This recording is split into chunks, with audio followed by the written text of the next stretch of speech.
Nobody believed in me, but there was one person who believed in me.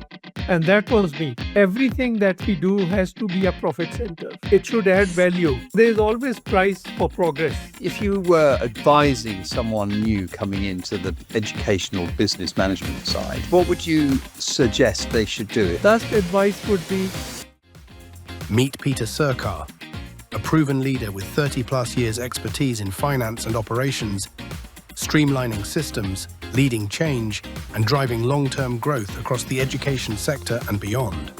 one principle I learned a long time back. You must outsource your weaknesses. You don't have to be best at everything. Every day you will face new challenges, and the thing which has helped me overcome is passion for the profession. If you deliver value at a price, people accept it. We mentioned briefly the role of governor. Do you think the day will come where we have to pay governors? I think Peter, it's lovely to chat to you this morning. And what I'd really be interested in is to start off with a sort of resume of what you've done in the past, where you come from, where you were at school, where you went to university, and all of those lovely things. And then maybe we can have a bit more of a chat about what's going on today. So over to you. Yeah.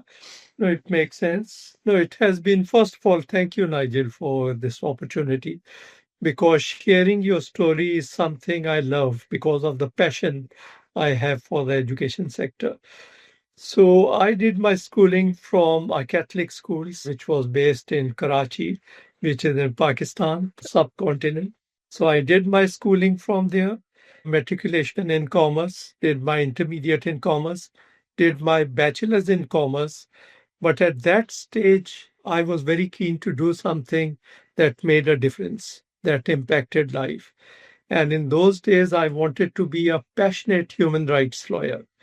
So I joined the top-notch college of the country and was preparing to be a lawyer. I passed my law with a distinction. And in order to support my studies, I joined a fee-paying school. They had set up two schools, and I joined them as finance assistant. So I was supporting my studies, working there. I passed with two distinctions, did very well. But in law, what happens is you have to set it up like a business. So you need 5 years. And the moment I passed, a week later, my father passed away. And we had some property. We got into problems selling that thing, and it all got very complicated. So I decided to continue working for that school. And I was with that school. It was one of the most fascinating places. And I think that gave me the master class in school business management because there were two or three amazing things they did. So I stayed with them for 14 years. I worked my way from finance assistant to assistant accountant, then chapter accountant. Then I became the regional accountant. And when I left 14 years later, there were 100 schools. And I was overseeing 22 schools over 3 cities. And Gosh. their model was very unique. They had a school where they tried everything. Once it was successful, they just replicated that in all other branches. That was there. And another thing I learned from them was rapid growth, then a period of consolidation. And it was fascinating because I was overseeing payroll of 900 staff, human resources of 900 staff. And along with that, like they took on buildings. So my legal background came very handy. All the leases and all, I was overseeing that. And they would customize the building. So project management was very important. So I thought I couldn't have got a better place to learn than that place. So I stayed with them for 14 years. But in the meantime, I prepared myself for the next step, I think. So I did my master's MBA in finance during that time. So I shifted from legal background to finance. And I had a passion for IT in those days. So I did a string of courses, and these included MCSE, MCDBA. I did 1 year's diploma in Oracle. And in those days, the combination of finance and IT was considered to be something that was a killer combination. And that actually helped me. So I computerized a lot of manual processes at this school network into automation. So much so that I was identified for promotion to head office now, which was in a different city. And I went to that city for 3 months, but the culture was very different. And in the meantime, I had gotten engaged, and my wife didn't want to move to that city. Okay. Now, I was faced with a dilemma. If I were to continue in this city, I couldn't get a promotion. I was right at the top. And if I went to that city, I wouldn't get married because my wife wouldn't follow me. Tricky. Yeah, so at that stage, I decided, I thought I had worked for one of the largest schools network. And I think that gave me grounding into multi-academy trust. This was back in 1983, 14 years from then. So they went through different models, having chapters. So they built clusters of schools. Then they centralized the whole system. Then they went back to clusters, and which is the model we are following in UK now. So we are having multi-academy trusts that respond to DFE. So it was a very similar model, clusters of schools that responded to the central head office. And they clustered them also. They made mistakes by having them in different cities. Then they chose cities that were in close proximity into a cluster that responded to the head office. And I feel that we are following a very similar model. And we went through same mistakes. They made very big clusters, then realized they were unmanageable. And then they agreed on a size that was manageable. So that was a fascinating place because they offered something that no other schools offered. The owner, who I worked very closely with, she used to say, other schools offer jobs, but we will offer people a career. So anybody who came in, even as a clerk, was given a career path if they stayed with the system. They had their own hospital, which was offered to schools, and their traveling by air was like traveling by a public bus. So I would have my mornings in one city, afternoon reporting to the chief executive, and evening back in my office. So it had very grown, but I had no room for growth. So I was looking for growth. Somebody contacted me from one of the most prestigious grammar schools in the subcontinent. So it was constructed in 1827. It is the second oldest in the subcontinent. And they were going to appoint their first business manager because they were looking at setting up their college complex. So I joined them as the first school business manager in that region for this most prestigious schools. And they had a modern building, one listed building, and they were going to construct a most modern college complex. And the school business manager had to do that.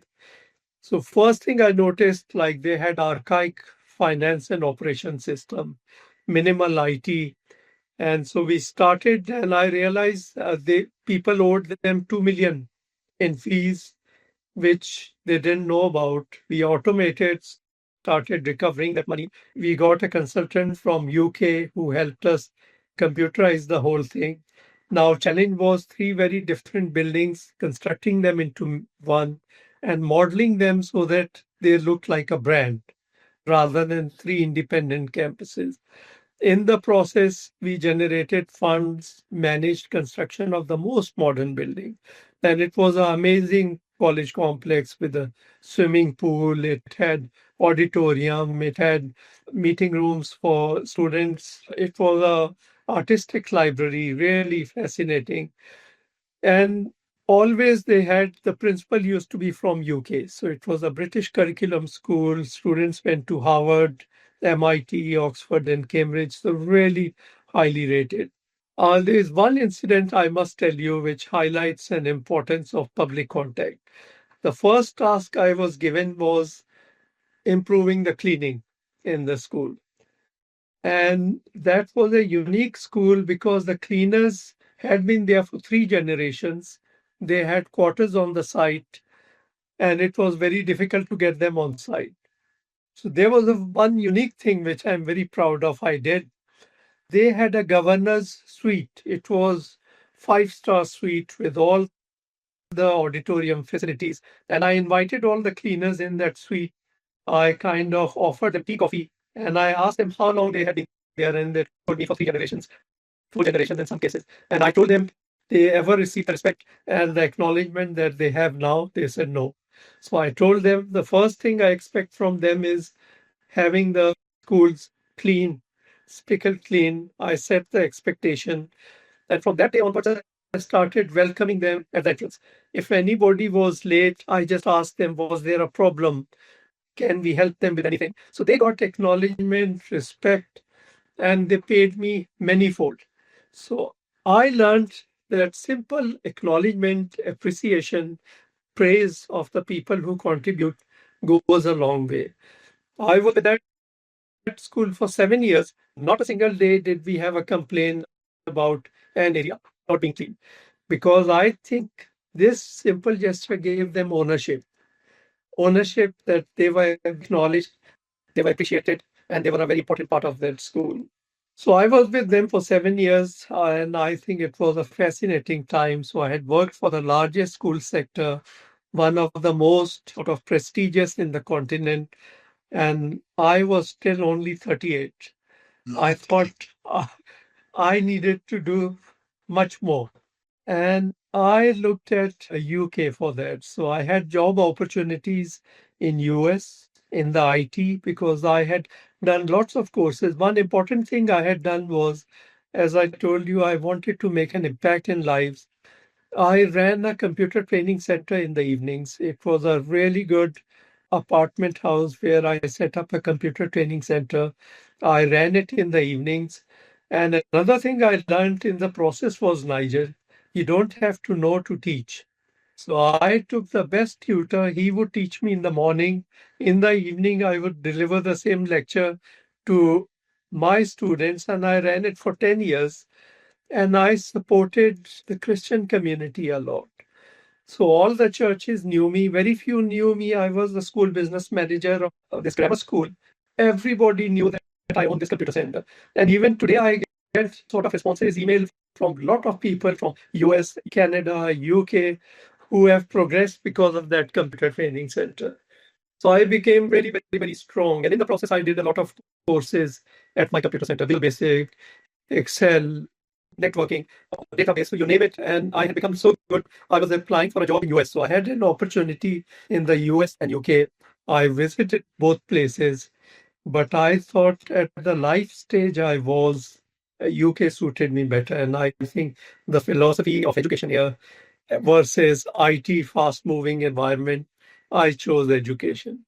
Okay. So I came to UK under highly skilled migration program. And that's So when was that? What year was that? That was in 2004.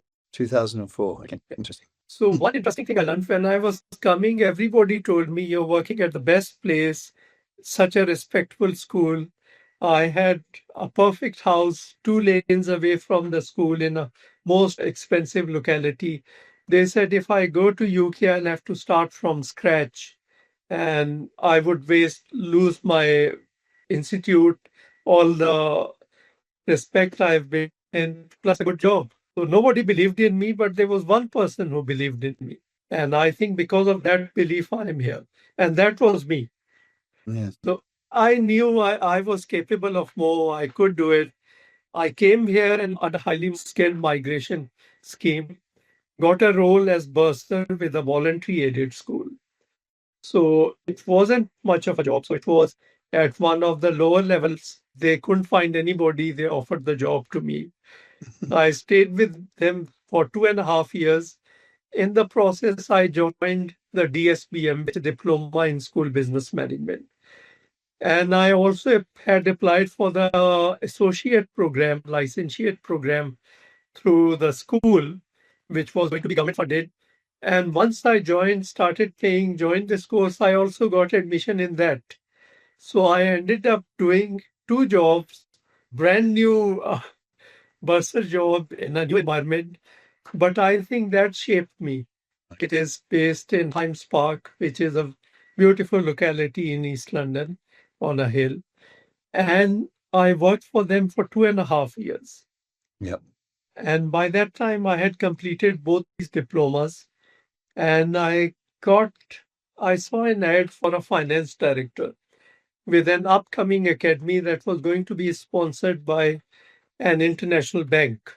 And it was going to be the tallest school building in the UK. I applied for the role, went for interview just to test my mettle. I thought I wasn't ready. I thought I've done 2 diplomas, 2.5 years here, and I think I should go for it. If I could rewind, there was one very important incident which I think helped me shape. So when I came here, I applied for NASPM, which used to be National Association of School Business Management, their membership. So their trainer called me for an interview. She said, "We'll see how you are." She said, "I'll give you 10 minutes." So when I went there, we started the interview and it lasted over 1 hour. And she was fascinated by what background and work I had done.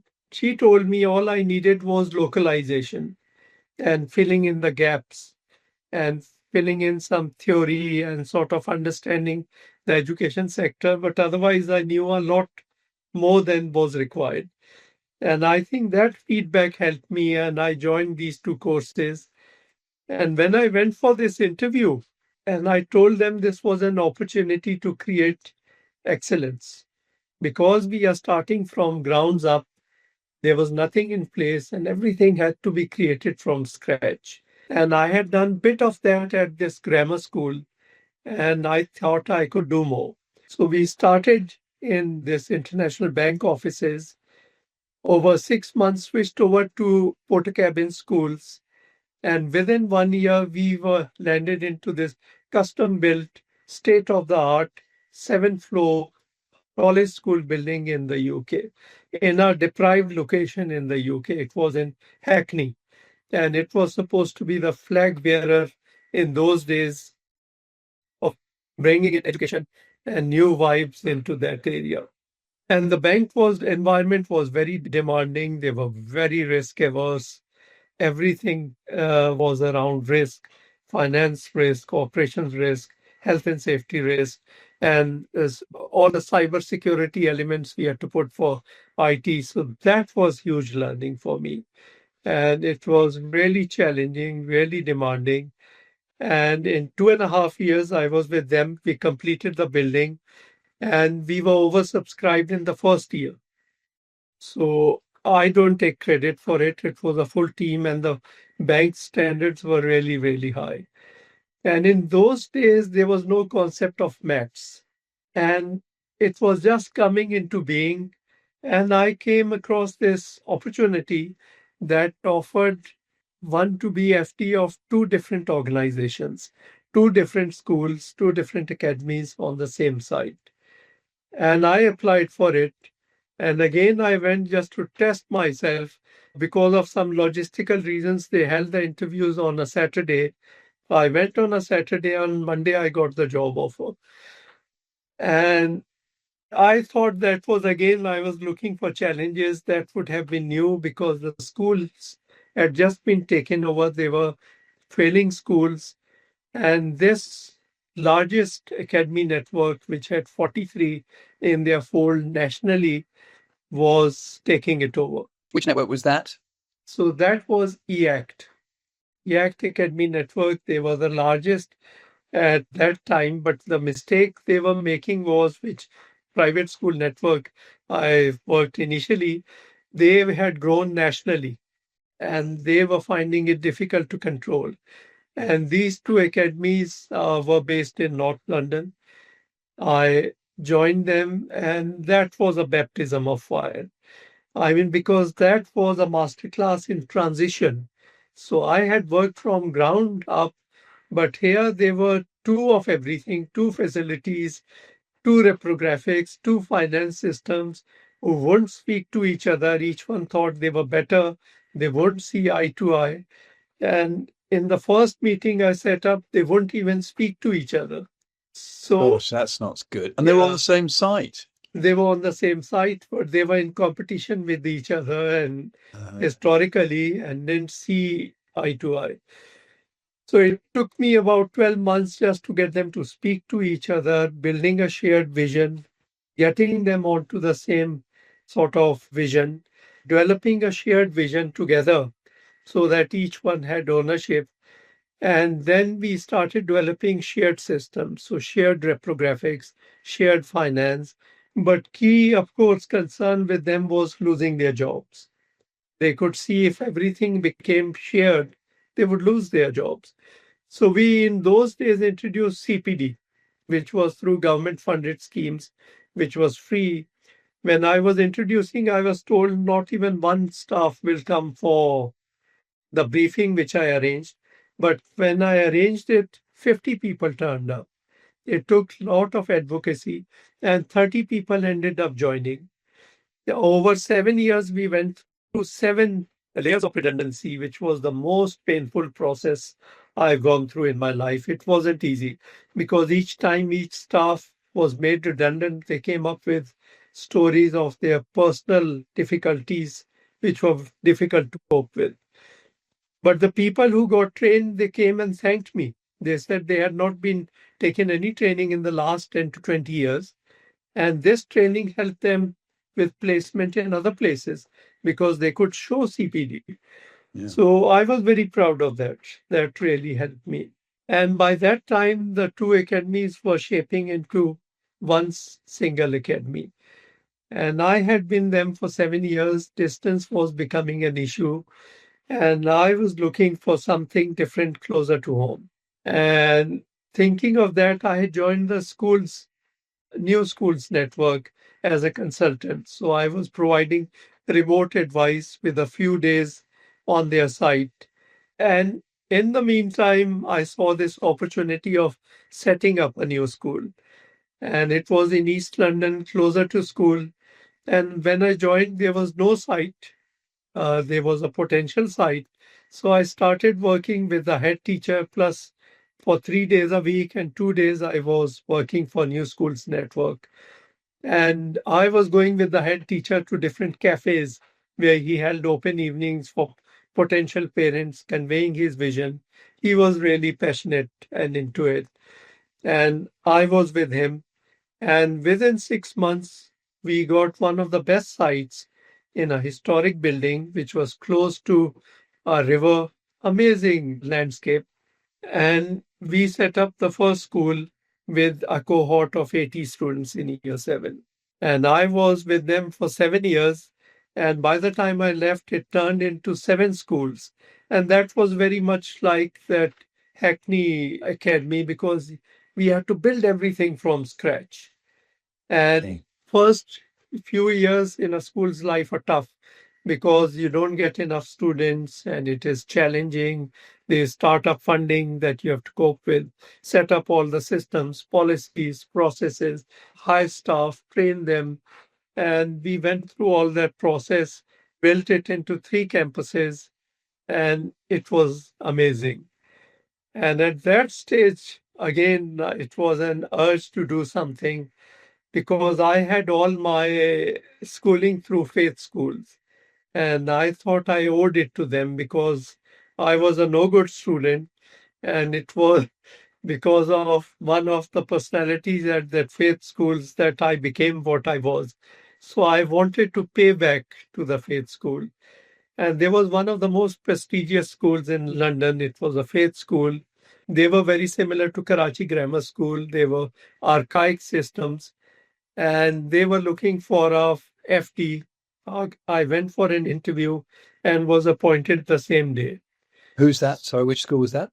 So it was the London Oratory School. Oh, okay. Yeah. So again, I joined them and I think I had the most amazing time there. And because over 2.5 years, we saved about 500,000.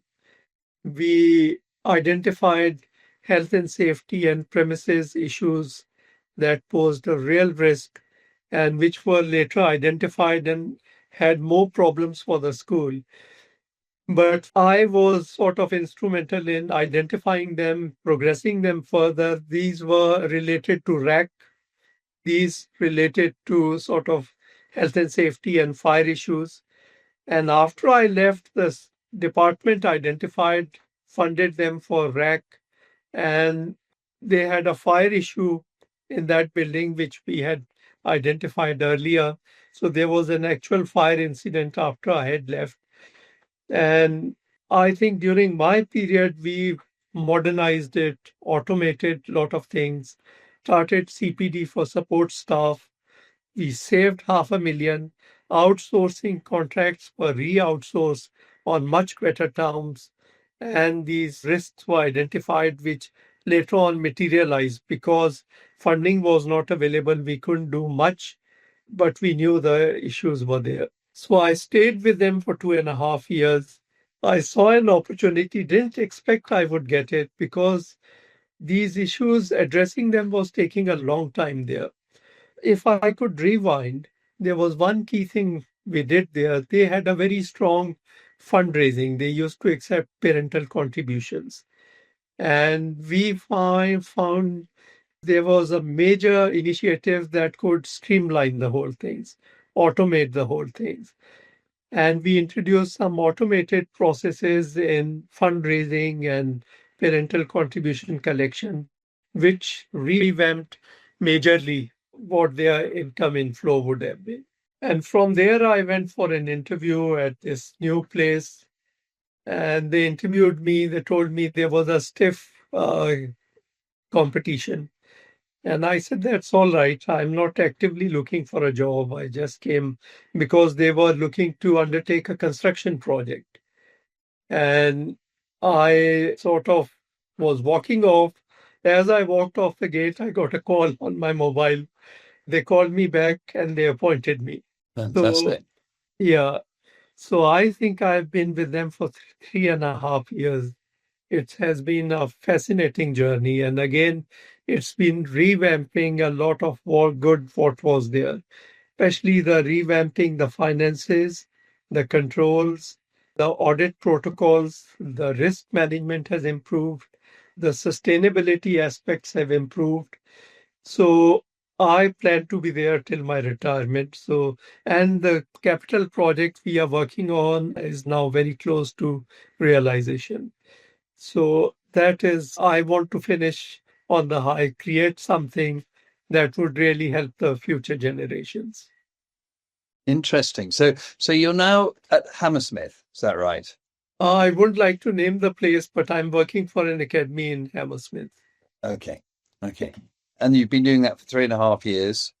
Yeah. I was very interested in you were saying about the outsourcing of contracts. That was quite interesting because what do you feel is the difference between the sort of state and independent sector when you were working in both of them? Yeah, no, one key thing I learned, Nigel, which I applied to all academy sector and have been highly successful. So this owner, she had about 100 schools, and these schools were called cost centers. She said, no, we provide quality education for profit. And instead of calling cost centers, we should call them profit centers. And she came over to regional accountants. I was one of them. And she said, everything that we do has to be a profit center. It should add value. So not just generate income, but it should add value. So whether that be photocopying, whether that be premises management or catering. So everything has to be at the top quality and should add value. And that is what I learned. So even in academy sector, free schools, what I've noticed is you have to take each unit as a profit center. It must add some value. And there is one example which I quote wherever I go. I won't name the schools, but at one of the schools, there was a reprographics department. And I noticed the day the reprographics in charge was absent, there was chaos and panic in the school. Everybody was running around with photocopying. And that made me highlight the importance of support staff and what the contribution of each unit is. So one of the key things we did, we ensured that the reprographics we provided was of a highest quality. There was always a backup arrangement, and the reprographics function didn't run into a loss. So that meant tracking of all photocopying, departmental sort of charging of photocopying being of the highest quality. We introduced the most modern machines, and you would not realize how much of a difference it made to the school. And even the school at the highest level was appreciated for the quality of the material they sent out, the attention that was paid to it, its timeliness, and how methodical the process was. So even parents appreciated that, the exam authorities appreciated that, and we stopped the loss we were making in that just because it was well managed. And I think the same principles applies to outsourcing. One principle I learned a long time back: you must outsource your weaknesses. You don't have to be best at everything. And I think that is what outsourcing has to be. So in my world, I outsource the things we don't need. Like, I think you don't need to be a specialist at catering. You don't want to be a cleaning specialist, and you don't want to be a specialist at reprographics. So I generally outsource this. Similarly, the payroll. Do you want to be a specialist at all? Payroll rules, everything that you want to do. So I tend to outsource my weaknesses, and kind of that becomes, I think, my strength. The whole becomes much more stronger. But of course, here the contract management is very important. You have to negotiate the right contract. You have to monitor and manage the right contract, and kind of keep an ongoing, very strict eye on the contracts and the service deliverable, and especially the key performance indicators that you agree with them. So I feel like our core purpose is to educate young people and to feed them. So I would say, like, we pay a price. One more very interesting lesson we learned at one of the schools: they had not increased the meal price for 5 years. So the quality of meals had gone down. There were a lot of parental complaints. What we did was, or I did was, negotiated a very good meal portion with a meal combination with the catering company, increased the price, and increased marginal increases year on year, which kind of just kept up with inflation. And the quality of meals improved manifold. We increased the price. There were sort of concerns from parents, but when they receive feedback from their wards or children, they appreciate it, and the objection just went down. So I feel if you deliver value at a price, people accept it. So I think it's a wrong notion that you should focus on the price. You should value on the delivery, and of course, affordability is an element, but you have to make sure you deliver value at the right price. Yeah, that's really interesting, because we learned that quite early in our business. So, you find that you can get the lowest price, but if you don't get the service and you don't get the quality, then they won't keep the supplier. So at the end of the day, you're absolutely right. It's all about value. It's not about price. And I think that more so in the independent sector, that's even stronger in their view, because they always feel that when people are paying for the school, then they need a better quality, which isn't completely right, but I do understand where they're coming from. So I think I would go for outsourcing unless you've already got a very good team in-house that has been there for years, are likely to continue for years. Because in my eyes, the good is consistently good, not one-off good, and then it becomes. And what about things like maintenance and grounds and things like that? I mean, there I would go other way around. Of course, specialist maintenance has to be outsourced, which would be sort of lift, major plants, air conditionings, and things like that. But what I have opted for doing is developing the skill set of the team in-house, having a manageable but compact team that is capable of doing a lot, because we carried out comparisons, outsourcing plus getting them done in-house, and you can save 50 to 80% of the cost if you've got a skilled in-house team. Okay. That's interesting, actually, because I've always thought that, particularly grounds, I've always thought was an area where they could. I think, as you said, it's very dependent on the individuals that you have in your team, isn't it? And I think it's the same. I've always felt that actually outsourcing is really about the quality of the people, which you go for. It depends on the quality of the people. And if you've got a really good person in charge, then if it's outsourced, you'll think that's really good. If it's in-house, you'll think that's really good. So it's really the person, isn't it, and who the manages it. But, okay, so in your view, if you were advising someone new coming into the educational business management side, what would you suggest they should do if they're going to go and look at a school for an interview? Say, what would you suggest they should do? The first thing I've learned, which would be very different, but from what I see, if you look at doctors and nurses, they work extra hours, they work to their back. And I think key reason why they do it is because they have passion for the profession. Okay. So first thing, I think school business management and education is different. So it is not just you move person with this skill set to this environment and they will start performing. And you have to be very resilient. There would be every day you will face new challenges. And the thing which has helped me overcome is passion for the profession. I've actually felt strongly. And I think because of that passion, I knew, yes, I can do it. I will do it. And I've done it.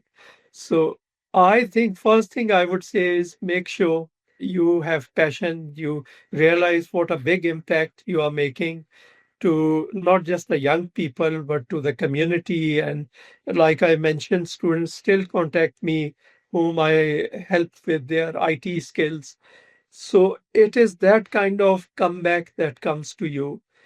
And that is very important. You have to appreciate and feel strongly for what you're doing. You have to have a strong enough desire that I want to do it because I feel for the profession. Okay. But of course, what they need to do is to have real appreciation of that is understand the education sector in the UK, understand the challenge. And my approach has been very different, Nigel. So generally, it used to be a very operational role. So if there's a pipe leaking, you go and fix it. But my approach, what I've learned is you have to look at that pipe leak in an operational manner as well as in a strategic manner. So I would say that pipe is leaking, we'll fix it immediately. But could it leak again? Should we have a new pipe? Should we have a different system to kind of overcome that? And sort of look at it for the next 5 to 10 years.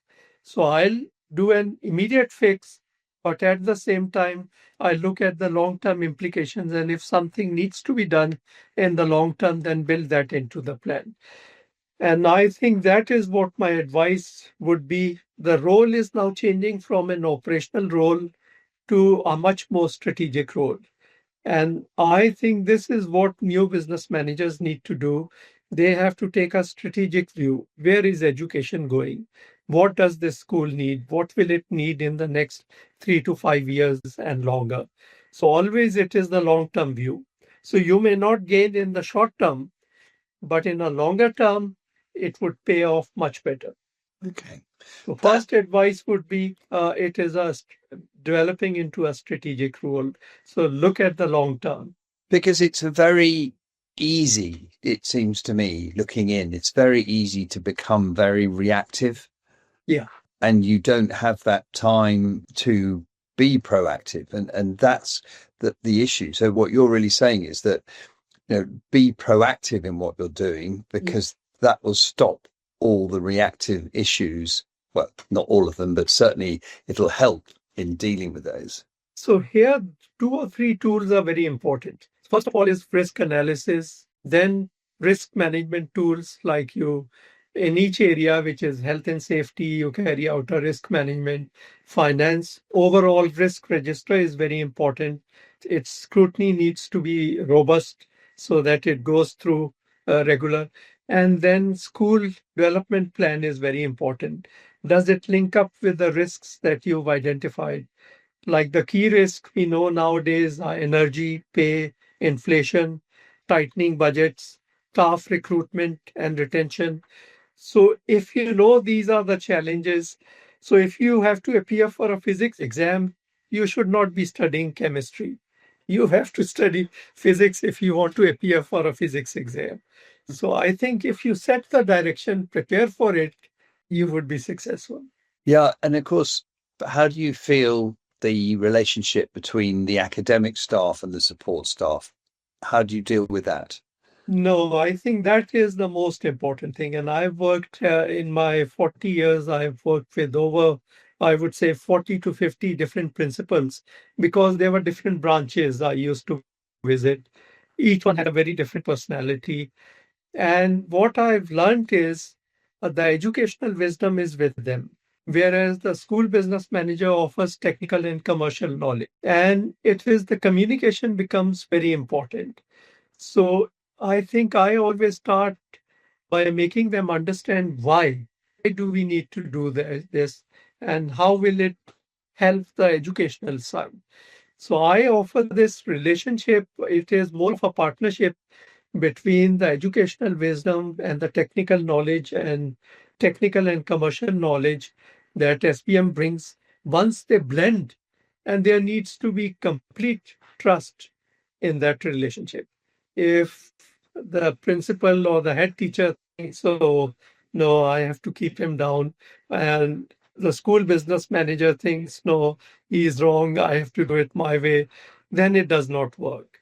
So first, you have to set up this relationship, and that is very important. It's tricky, isn't it, that relationship? Because you are sometimes you're diametrically opposite in terms of, what you want to do, don't you? Because in your case, you don't have the money, maybe, and they want it, so, or they need it. So it's quite hard. And one of the things that's come out in quite a lot of these interviews is this issue of the academic staff understanding the issue of cost, the issue of money. I mean, I think it's much stronger in the state sector than it is in the independent sector, I think, but it's still, the priorities are very different. No, you have very interestingly reminded me of my first discussion with the principal. So I went to him, explained him the reasons why we should do it. And he told me point blankly, what you're talking about is just money. That is paper. I am talking about building lives and this and that. And it takes time. It is very challenging. But both sides, I think, over a period of time, have to appreciate each other's point of view. And I explained to him that the only way he can make it happen is if we have these resources in place, if we conserve these resources, if we make these available. If the school goes into a deficit, how can it be done? Yeah. And to make them aware of compliance is a very strong tool with the school business manager. So generally what I do is I make them aware of the risks. I flag them if they are increasing. And if they reach a particular threshold, I feel duty bound to escalate them. I've never had to do that. But if they hit a red where the school is at a risk, I think then the governing body has to be made aware. And have you ever found a situation where they start asking you about money? Governing body? No, the heads. No, heads do. Heads do. Because there's only one person to be blamed in the entire school if anything goes wrong. And that is the school business manager. So yes. Most of the times head teachers would say, but you told me so. So, but the other thing that's quite interesting, we mentioned briefly there, is the role of governor. I mean, it seems to me that role is becoming more and more, not necessarily important, because I think it's always been important, but it seems that there's a lot more pressure on governors from a legal point of view. And I mean, do you think the day will come where we have to pay governors? I think so, especially at my current school. What I see is the governors, they spend one full day a term at the school. And they've got a very good system. Rather than having meetings on different days, they set them up in the mornings. So governors spend one full day at the school. They'll attend one or two meetings that they have to attend. Then they would do their sort of departmental link up. They would even participate in reward ceremony. So it is very nicely planned. So whole day they are at the academy and it causes minimum disruption. There are no late evening meetings. It is during the day when everybody is fresh and governors are fully committed. So I think for that kind of commitment, some sort of remuneration, acknowledgement, it would take that direction. Because a lot of these are professionals like lawyers, finance people, these are IT specialists, HR people, and lately a lot of marketing people are getting onboarded onto the governing bodies. And one thing, if I may mention, I also wanted a helicopter view, so I completed a qualification in clerking. And I've been a finance chair in one of the primary schools. So that gave me a fuller understanding, not just from school business management. So I worked as a consultant, so I've seen it from outside, from inside, and even from top, how they see it. So I now appreciate it much more how different stakeholders view it. It's becoming, I mean, going to the next sort of level of, how do you see the future of the business manager, whatever you want to call them, in terms of the schools? Where do you think that's going? No, I think the role is going to change a lot. It will change massively. And first point I mentioned, it will become a very strategic leadership role. So previously there was question mark always, should SPMs be on the senior leadership team or not? So I think now that will all change. They will become an integral part of the senior leadership team. Second key thing that will change is sustainability will become a big thing. And whether that will be sustainability in terms of energy, whether that is finances, whether that is green energy. And I think it would be the school business managers who would be leading the way and making it happen because they will have the technical knowledge, the project management skills to make that happen. Thirdly, we all know AI is there. So technology integration is very, very important. And I think this role, and I've already started modeling myself to be a data scientist to help head teachers and governing bodies make informed decisions. So I kind of analyze the data produced by the system, and to me, they actually talk, the numbers talk. So I'm not an accountant, but when I look at numbers as a trend, they speak to me, they tell me a story. And what type of data are you talking about? What sort of things are you measuring here? No, so very important. This could be admission intake. And you have to look at the full cycle, the number of students who registered, the number of students who appeared for interviews, the number of students who actually joined the schools, and number of students who are on the waiting list. So if you look at this trend for the past 3 years, you yourself will start telling me this is what is happening. So I think the role will become that kind of a role. So we will be sort of in helping governing bodies, head teachers make informed decisions. Because many years back, 40 years back, when I joined, I used to go to schools and ask them how many students have left. They used to say many, but I used to ask them how many. And when they came back, we worked out the percentage of the total. I used to tell them, no, it is only 2%, which is normal. So you have to make benchmarks, check your trends against those benchmarks and see whether what the variation is. As Ofsted also says, the differential. So they want to see the difference the school has made in education. And similarly, we have to see the difference or variation against of what the previous trend has been. Okay, so I mean, and you would see the role managing that data for the teachers as well. So things like, hours face to face with pupils and all those types of. Yeah, I think curriculum planning, because everything is now driven by finance, space management, especially in the buildings, is driven by project management. If you don't do that, then maintenance of premises, buying of resources. I put it as an example. You see, teachers are on the top deck and support staff in school business manager and the engine room. But if the engine stops, ship is not going anywhere. I mean, direction is given by teachers, head teachers, governors, but engine has to work accordingly. And I think that is how I would put it. It is so important and they are integral to each other. And SPMs definitely who could be guiding the way. It's quite a fundamental change, that though, isn't it? Because I mean, the school business manager role on a very basic level is a very reactive role. I mean, I've noticed when I go and see school business managers particularly in the state sector, it's even more reactive than it is in the independent sector, and that's possibly because of the number of staff and resources they have available.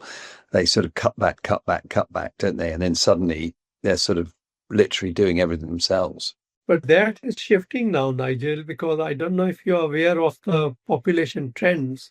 So number of intake is going to go down and there would be more and more clusters of schools. So one more key change which I foresee is a lot of clusters, partnerships, joint venue working, maybe even sharing of teachers will take place. So at this school network that I worked for, they were putting in place a brilliant system. So they said, why not our best teacher teaches everybody? So they had made a very nice studio in their head office.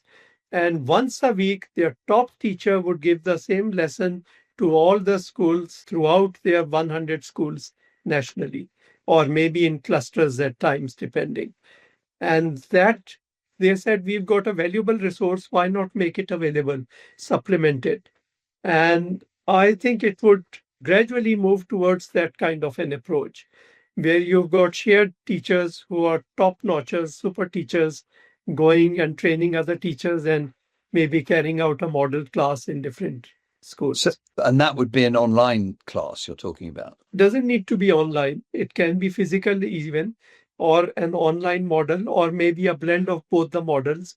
So they'll have to experiment what works best. Yeah, so they could, as you say, they could do some face-to-face, some on Teams or whatever it may be. But the model they worked was slightly different. So the existing teacher would be in the classroom. So it was virtual, plus if anything wasn't clear, that teacher on site would explain it. Okay. By doing that, you're not actually saving, are you? Because you still got the teacher in the class. So no, here idea was not saving. Here idea was increasing the standard and adding value. Right. Okay. Because I think when you are looking at the education, you don't look at monetary gain. You look at what kind of value you are adding, and that is gain. Okay. So what you're saying is that by being better, more will come. Yeah. So you're getting it from a different direction as opposed to just reducing your cost. You're just going to change your proportion of cost. Yeah. Because there is always price for progress. So I think whether you... Well, it's interesting that because when you think about how the academy groups work, I mean, historically, the impression I got was that they were all being kept independent of each other, because that's why they left a council in the first place, was they wanted their independence. And then they were coming to a trust, and the trust couldn't centralize too many things because they come for their independence. They didn't want to go from one centralization system to another. But that seems to be coming, I suppose that depends on how you manage it in the centre, and you become more inclusive and see the benefit of it. No, recently there were two news items. I don't know if you saw. Two academy groups, they have merged, and DFE has set up a panel of 20 top chief executives of different multi-academy trusts to advise them on different things.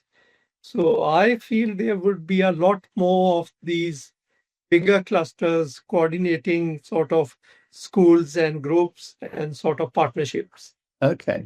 So who would pay for them? So I believe that this is, I don't know whether they are paid, but this is sort of a role expected of chief executives. So if they have to be, they have to contribute to the wider. Okay. So they have a mentoring role that goes alongside their own management role. which makes sense. So they advise DFE because they have hands-on experience. So if 20 of them, top notchers from different regions and groups, are advising DFE, putting up their recommendations, that should help. Okay. Well, that's been really interesting, Peter. I thoroughly enjoyed talking to you.